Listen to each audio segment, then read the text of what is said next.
Hello. Hello Facebook. Hello YouTube. Hello TikTok. Welcome to my channel. And magre-reaction video na naman tayo guys. At pasensya, di tayo nakapag-live ng dalawang araw. Naging busy ako. Ngayon, weekends na lang tayo ulit magre-reaction kasi magiging busy tayo ngayon mga pre. Yun. Meron ako nakita dito. Napunta ng Russia to si Eng. Nag-reaction lang pala si Boss Rino. Sige nga, Balete Drive ni Master Gala. Nung time na yon, Kamamatay niya lang. Ay, pala, sorry.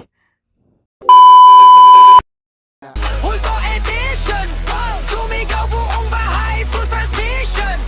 Kung kinilabutan ka, click subscription. Rewind, rewind, taas sa apparition. nung time na yon, Kamamatay niya lang. nasaan yung bangkay niya? Ayun o, Balete Drive o. Tsura niya guys, para siyang gumanon. Parang sinilip ako, nakaitim na lalaki, pero may muka eh. Hindi naman doon sa nilabas ang kotse na to eh. Hindi. Ano-ano ang mga nakakapangilabot kong naranasan at nakita sa isa sa pinakakinatatakutang street sa Kamaynilaan. Gumala akong mag-isa sa Balete Drive. Kunin natin yung damit. Iniwan niyo yung patay, sir?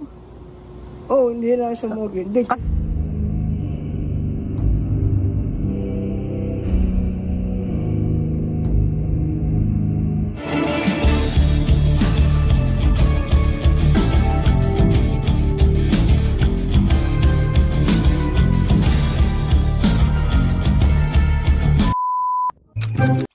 Ayan, Balete Drive. Ang konti na naman tayo.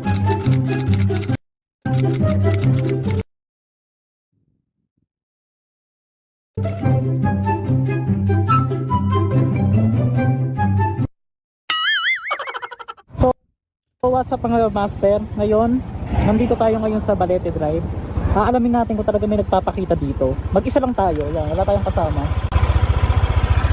So, may shooting kasi dun sa kabila. Itinuro lang sa atin kung saan banda yung eksaktong lugar kung saan madalas nagpapakita yung di Ito yung Balete.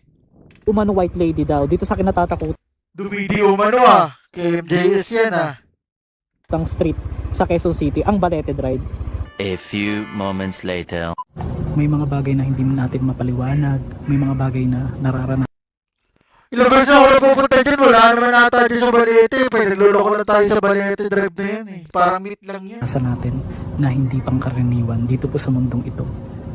Ngayong gabi, samahan niyo kung ikuting mag-isa ang nakakapangilabot Puro ka mayayaman yung mga nandyan eh. na special vlog natin ngayon, ang Balete Drive, na kanina pa lang pagtungtong ko dito talagang nanlalambot yung tuhod ko, at ito, gamit natin na ito Malamang may madidetect yan kasi may bahay yan eh. umaakyat yung kanyang ilaw. So indication siya na meron siyang nadedetect na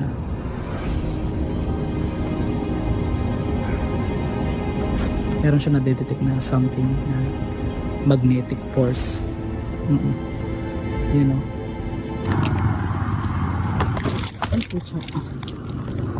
So sakto mag-aalas 12 na guys. Ay Ay. mayroon nga rito guys. Pero nakakatakot daw talaga sa Balete. Balete mismo ha, hindi yung Balete Drive. So, ayan oh. Dami dumadaan kasi dyan. Ang lakas oh. Sabi ko sa inyo eh. Ang lakas. So, yun nga, sumasakay nga rin sa mga taxi. Kagaya nitong taxi na ito. Mag-comment nga kayo mga master kung isa kayo sa taxi driver na naka-experience ng sumasakay nga na babae dito po sa Balete Drive. Kaya pala ito, nangihingi lang yung pakiramdam, parang gutom na gutom ako samantalang kakakain ko lang mga master. Ito nga yung sinasabi nilang Bougainvillea Street na ikutin natin ito maya-maya lamang hanggang doon. Oo. Ayan o, nawala. Grabe yung pawis ko. Grabe talaga. Ako, depende kasi sa paniniwala natin yung mga master eh. Kita mo, ang gaganda ng mga bahay dyan. Ito mo, nawala na oh. Hindi naman tayo umaalis. Dito naman balik tayo dito.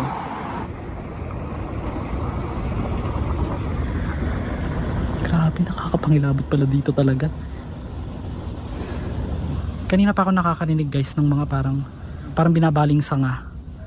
Oo, dito Malamang may tao kasi dyan eh. po sa Balete Drive. Ako lang, tayo lang pong mag-isa. So ito po, hindi po natin sinisiraan tong lugar, pero ito po talaga yung kwentong bayan na rin.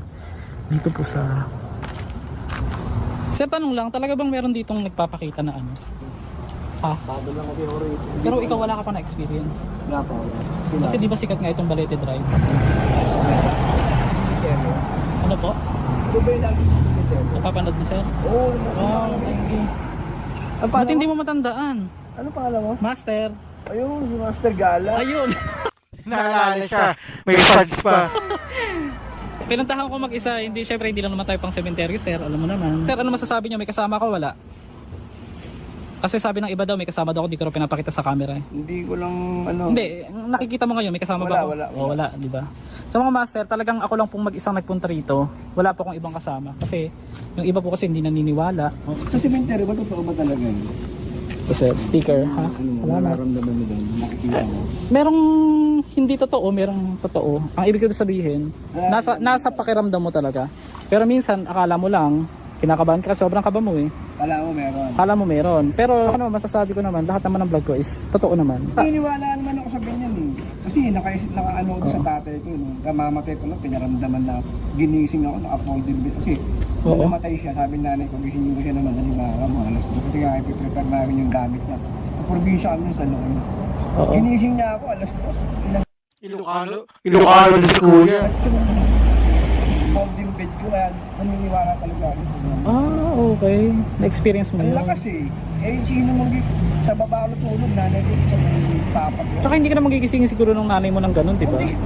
Tulog yung nanay ko nung nagising ako. Walang tao. Ako lang sa baba. Anong oras po yun? Mga alas 2 siguro, alas 3 na madaling araw. Kasi alas 4 nagpapagising siya. Tapos pinatay namin yung kwarto bago kami lumipat doon sa mga pisa. Kasi takot din ng nanay ko. Kasi probinsya. Pagbalik namin sa kwarto namin, kung saan na yung tatay ko, patay yung ilaw pero nakasaksak yung sa outlet. Nangyari yan sa La Union. Sa noon yun. Ano yun, 1998. Inangat ko talaga. Kasi Folding bed? Sa tatay ko, marami. Saka bago siya namatay, ano siya, nag-away kami. Grabe, may mga interview to si Master Gala. Ah. Sa CR siya inabot, yung dalawang atake sa CR. Doon siya inabot. Eh, layo nung hospital doon, halos 15 minutes bago ako makarating. Oo. Yan no, isang subscriber natin guys na nanonood lang dati, ngayon mapapanood niya na tong fresh lang na vlog natin sa Just sa may puno na meron doon. Kapre nga daw eh. Sabi niya, Tsaka wait, sabi nila. Saan part? Yan. Ano yung ginawa mo sir nang nagising ka? Nang alanganing oras na inangat ka mo yung folding bed mo? Wala, tinignan ko yung paligid ko, patay ilaw. Wala naman tao. Tapos nung naisip ko, baka tatay ko to. Oo. Siguro mga past 3, mga ka-stress. Yung ginising mo na yung nanay ko nun. Anong ginawa mo sir pagkatapos nun? Sinabi ko sa kanya, tapos sabi niya, hintayin natin mag alas 4. Hindi na siya nag-comment eh. Siyempre, alam mo na yun. Takot din ng nanay ko. Hintayin nyo mag alas 4, bakit daw po? Kasi pupunta nga kami doon sa kwarto namin. Kasi kuha kami ng damit niya para dalhin namin sa morgue. Ibig sabihin, nung time na yon, Kamamatay niya na. nasaan yung bangkay niya? Nasa morgue na. Nandun kayo sa bahay, Nasa morgue na daw. natulog muna kayo. Natulog na kami, umuwi muna kami. Sabi ng nanay ko, gisingin mo na ako alas 4 para punta tayo sa kwarto, dalhin natin yung damit. Iniwan nyo yung patay, sir? Hindi lang sa morgue. Hindi, Kasi iimbalsamuhin pa, di ba? sinilip na. Pero sinisilip ko yun nung tapos nung sabi nanay ko, umuwi tayo, bukas na natin balikan kung tayo damit ng amami madaling araw. Magbe-prepare pa kayo ng mga yung mga gamit service niya. din. Yung ano niya, yung mga damit. Anong oras ba namatay, sir? Namatay siya, hapon eh. Siguro mga, hindi, maggagabi na siguro. Hindi matanda. Tapos anong oras nyo dinala sa morgue? Mga past 7 yata, past Oo nga. Pwede na nga. Kinabukasan na nga talaga yun, sir. Oo. Wala kang babatiin? Oh, shout out lang sa mga sa mga idolo idolo natin si Master Gala. Wow, thank you, sir. Sa nakita rin tang personal. Ay. Ay, kita pinanonood. Okay lang to, upload natin. Okay na, sir. May lalaki nakatingin, gumanon bigla. Baka nakilala ka pa. Hindi. Sakyan. Dito sa part na to, dito. Bakit lagi ako nakakakita ngayong araw? Ngayong araw na to, guys. Kasi ito yung motor natin. Ito po yung motor natin. Nilagay ko sa ilalim yung helmet eh. Dito. Itong part. Helmet yung kulay puti. Opo. Pinatong ko dyan. Ito ilawan ko, guys ha. Ngayon lang, dito, dyan. Meron mapapasok dyan, sir? Wala. Saan? Dito. Wala. Yung banda meron. Parang iskinita siya na. Dito, meron dito pa kanan. Oh, meron dyan. Hindi naman ako namamalikmat eh. Nakita ko talaga eh. Sura niya, guys, para siyang gumanon. Parang sinilip ako. Sinilip. Oo, nakaitim na lalaki. Pero may muka eh. Hindi kaya tao talaga. Baka tao lang yan, fan ka lang. Hindi kaya tao talaga yon. Subscriber mo lang yun, Master Gala. Meron dyan guardia dito sa may gate. Pero naka-uniform. Puting t-shirt. Ganun. Hindi, ayun, itim ang nakita ko. Umano pa nga, gumanon pa sa akin eh. Tapos nakatingin sa... Itim na security dyan. Hindi naman dyan sa nilabasan ng kotse na yan eh. Dito lang, ito lang oh. Ito, dito, yan, dyan bandare. Dito ko nakita eh. Wala naman dyan. Banda dyan ko nakita. Nako, anong sabi mo, sir? May tumatawid na duwende? Oo, yun ang kwento sa akin. Itim o puti? Hindi siya akin sinabi. Kasi mababa yung nakita ko talaga kanina. Mababa lang siyang pag ganun eh. So ito pa lang kwento rito, guys. May tumatawid nga ron na duwende.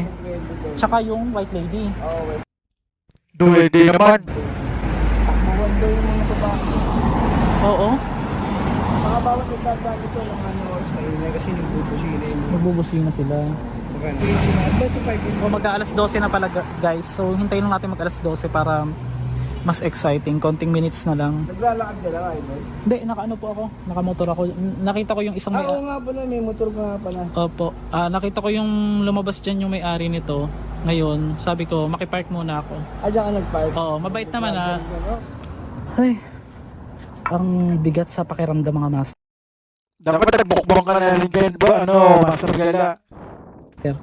Sinubukan natin mag-isang mag-ikot-ikot dito. O dumalayo pa yung Halloween. Ang naririnig ko pagdating ko dito, yung mga tunog ng gate na kahit wala namang kumagatulog ng mga tao. Ang dapat lang natin talagang katakutan is yung mga addict. Pero ang sabi naman nila, safe naman din dito. Kung bago ko lang sana sa channel natin, huwag mong kalimutan mag-subscribe, mag-like para updated ka sa mga bago nating video. So ito, gusto ko to challenging to dahil talagang kinatatakutan nga ang Balete Drive. Totoo. Kinakatakutan kasi na trend. Urban legend na eh. Ang pakiramdam pag nandito ka, lalo pag mag-isa ka, parang napakabigat, parang ang lungkot, mga master. Tapos nagpaalam tayo dito, nakipark muna tayo kasi may lumabas na lalaki kanina. Tago na lang natin helmet. Ito nga yung kilalang bilang street na Bougainvillea. O na dito nga talaga sa pagitan nitong daan na to, nagpapakita raw yung babae na sinasabi nga nila. Creepy ng drawing, oh. Parang diplomat yan. Although may mga nagdadaan pa rin. Dapat talagang katakutan yung mga taong masama ang gawain. Tama. Yan yung nakakatakot sa explore, yung mga... Alam mo na eh. Or baka pagtripan tayo. Pero sana ay maging safe tayo dito.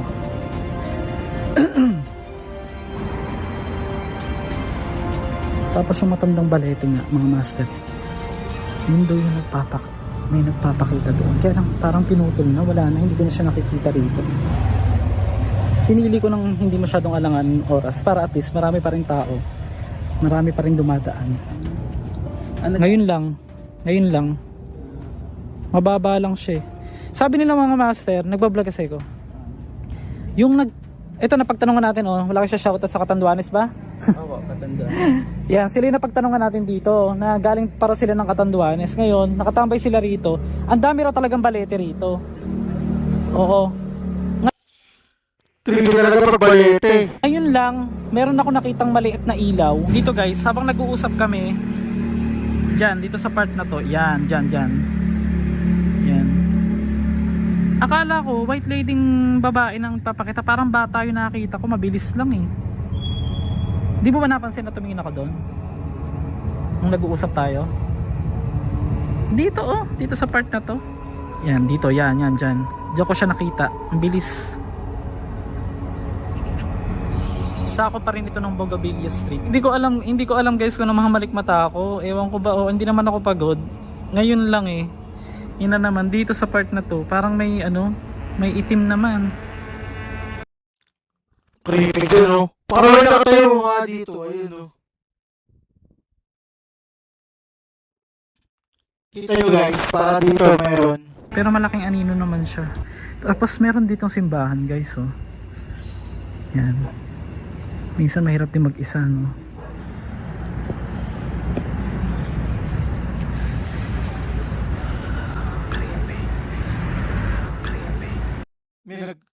Baka si Master Gaya lang yun.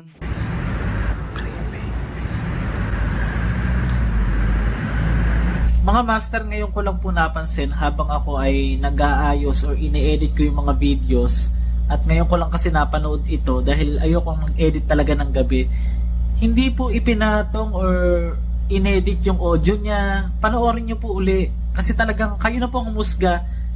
English yung pagkakasabi talaga kasi naka-headset ako. Talagang ang sinabi niya is bring me. Ibig sabihin niya kung tatagalogin mo, dalin mo ko, o parang gusto niyang sumama. Oh my gosh, talagang nagtataasan yung balahibo ko ngayon. Kaya hindi ako nag-edit talaga ng gabi. Pero minsan, gabi ko nag-edit, kaya lang pagka ganyan talaga extreme na nakakatakot, umaga talaga ako nag-edit mga master. Nandito tayo sa Cebu, abangan nyo yung mga vlog natin dito. Si Boy Tapang yun ah.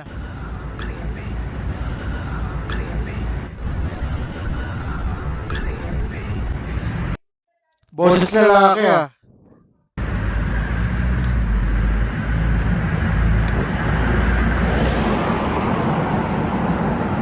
Buti may mga dumadaan pang sasakyan mga master. So maganda yung nabili nating flashlight. Ay, ito yung malaking balete. Katabi mo, no? Diyan ka nakatira, katabi mo malaki balete. Ay.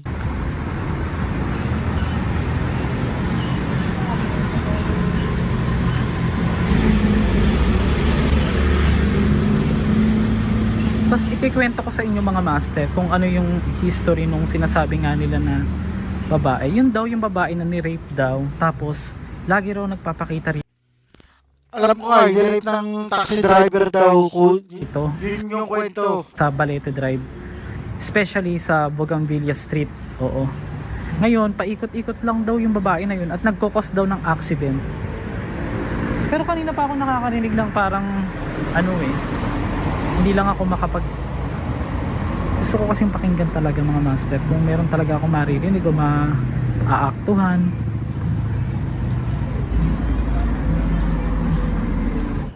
So ito na mga master yung sunod-sunod na mga puno ng balete na dadaanan natin. Kasi inikot na natin tong street. Talagang kasi bukod sa kaninang puting parang ilaw, itim na anino naman yung nakita ko kanina. Hindi naman ako totally nakakakita guys, pero alam niyo naman, ito na yung ilang-ilang street.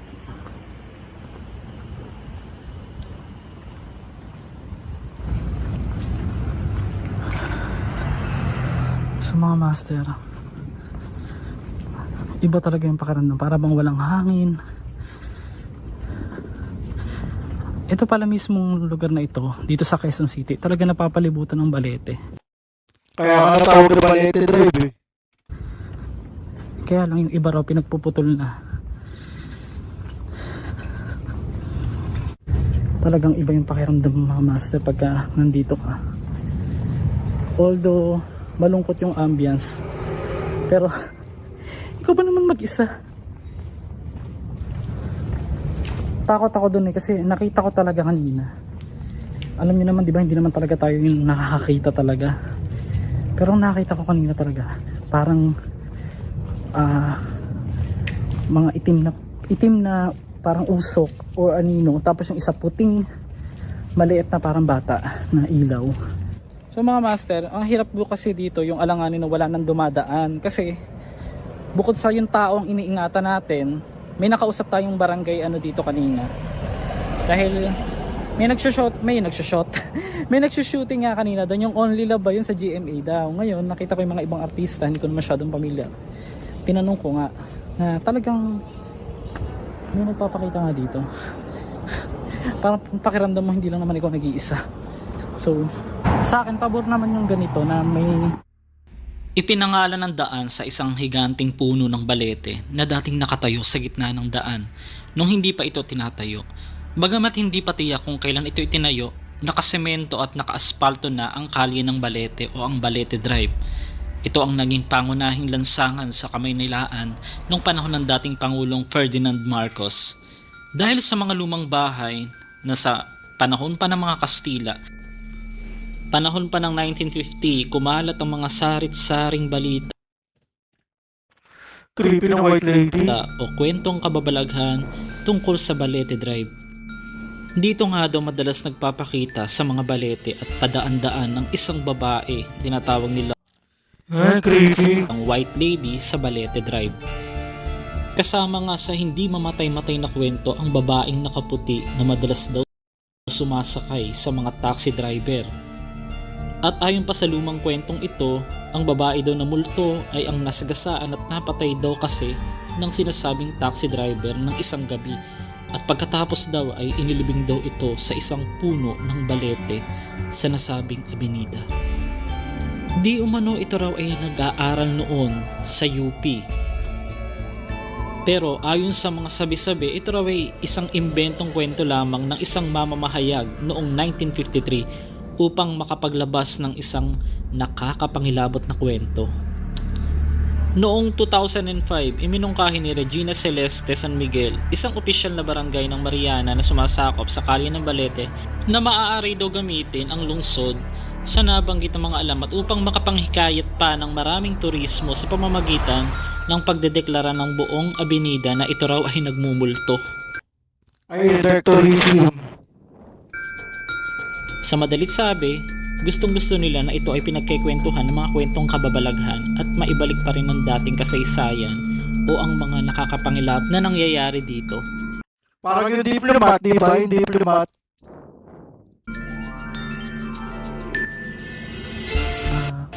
Ang itsura niya nakabaro ng mahabang puti, mahabang buhok. Ngunit yan hindi umaharap sa tao kundi naka-side view palagi. Akala niya niloko lang siya ng pasahero. Ni-report lang sa amin, sumakay sa kanya sa Mabolo. Creepy nun. Ito nga. Yo guys, maraming sa lahat ng nagustuhan tong episode natin kay Master Gala na to. Huwag niyo kakalimutan mag-like, share, and subscribe. Magkakaroon pa tayo ng iba and bye-bye.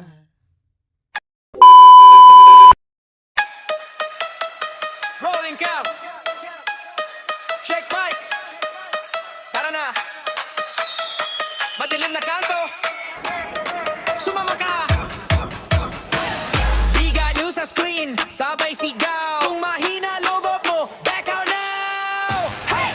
Door, crack, slope, pan-ilaw pula. Comment section bro. Huwag kang pumasok dyan. Ha! Sa likod may anino. Frame 1 to 2. Pause, zooming in.